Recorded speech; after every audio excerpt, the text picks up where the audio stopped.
Hello everyone! Si Baby Girl, ayan, tulog.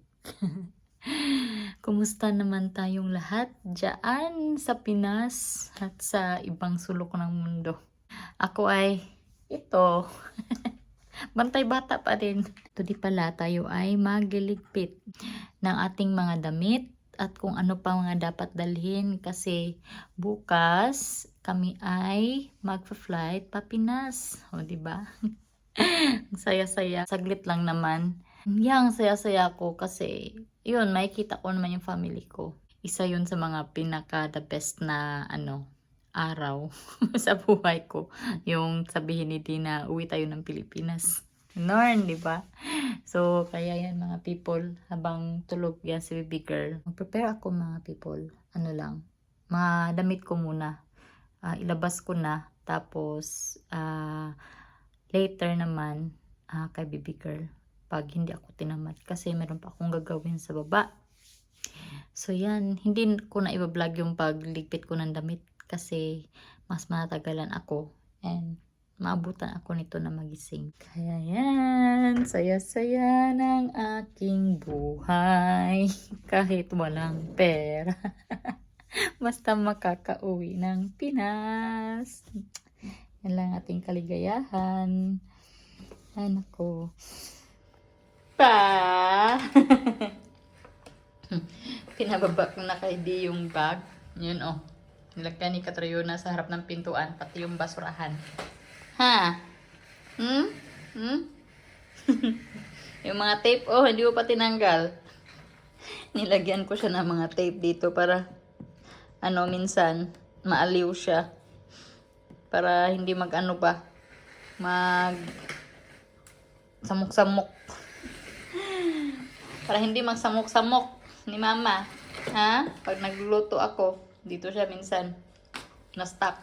Kasi na to. Tinatry niyang tanggalin. Na-prepare ko na din yung bag ni Bibi. And halos lahat ng damit niya nandun na. Ang kulang na lang is yung pantulog. Kasi maglalaba pa ako today. Since nagamit na niya lahat yung pantulog niya. So yun na lang yung kulang na i-prepare ko sa bag niya. At saka yung mga gamit pang ligo niya. Yun. And then ready na yung aking baby girl. Buti pa siya. Ready yung bag niya. Yung sa amin hindi wala pa. Kailangan ko pa yung i-arrange. Kaya pinababa ko na kay dito. Para madali lang. Since meron ako mga ilalagay na mga ibang gamit ba na nandito sa table. At dahil tayo ay uuwi ng Pinas, for sure, hindi mawawala yung dagat or swimming pool. Kasi si Dave, nag-ano man yan palagi, nagbubuk ba ng gala. Kaya pupunta kami ulit sa may, Kabilaw. Doon kami magbanding ng mga bata. May man doon, di ba, may swimming pool. So, maliligo yan sa baby girl. Kaya nagpa-order kami ng swimsuit or rash guard kay daddy. So, ito siya. Kakating lang nito kahapon. Pinachi ko kay di kung dumating na ba kasi aalis na kami bukas tapos wala pa. Puti na dumating kahapon. Tingnan natin mga people kung ano yung tsura. Ito siya. Oh. Diba? May rash guard na ang baby girl. Baby girl, kasi mangingitim ka na naman after baby. Ang cute. 3 kulay yung option dito eh. Ito yung napili ko. Kasi hindi masyadong bright ba. Tapos meron pa siyang pa hat or cap. Ano ba to? Suot natin ko baby girl. Para ka mang baby girl. Alam nyo yung sa mga movie na may kasambahay sa ibang bansa ba na ganito yung parang cap nila. Tingnan nyo si baby girl. Dali, let's show to the people man. Dali na. Dali, let's show to the people. Let's show to the viewer. Nagalit. Wait lang. Wait lang. Wait ba? Where's your brick din diyan?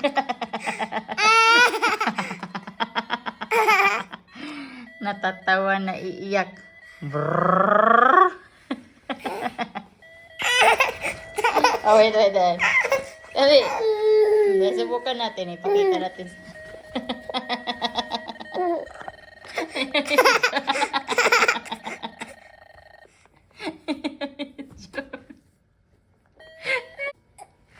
Ayan na siya. Ayan. Yaya! Ya! Tulungan mo nga ako dito.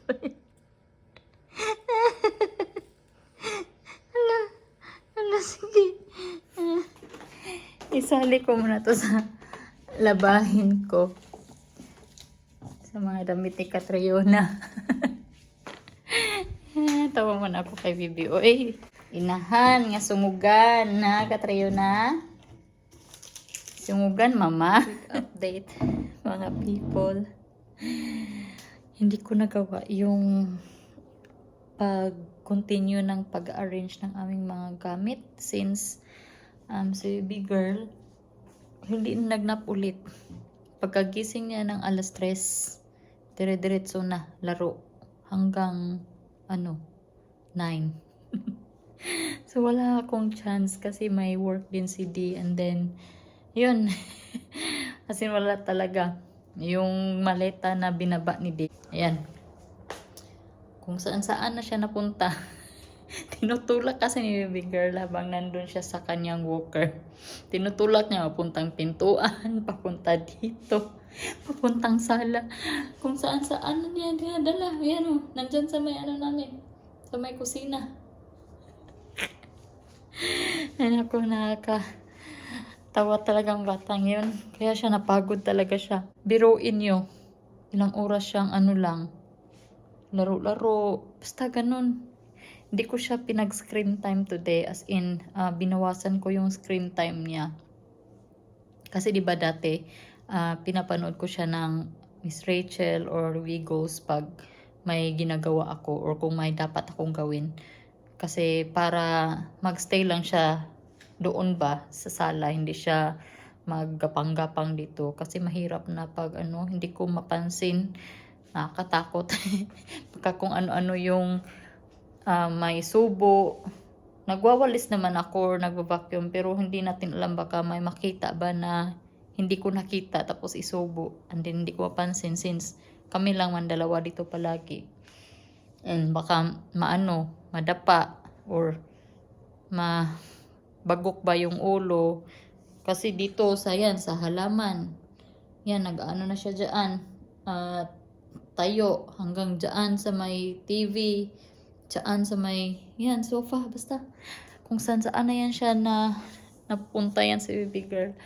Kaya dati yun, pag may ginagawa ako, pinapa-open ko talaga yung TV para alam ko na nandito lang talaga siya sa sala, sa may bouncer niya. Di bali nang sinusubukan niyang tumakas sa bouncer niya kasi hindi naman siya nakatakas agad. Nalaman ko naman.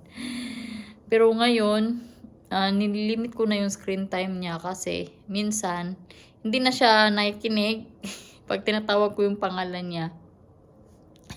Hindi siya nakikinig sa akin. Nakatutok lang siya sa may TV. Kaya today wala siyang screen time.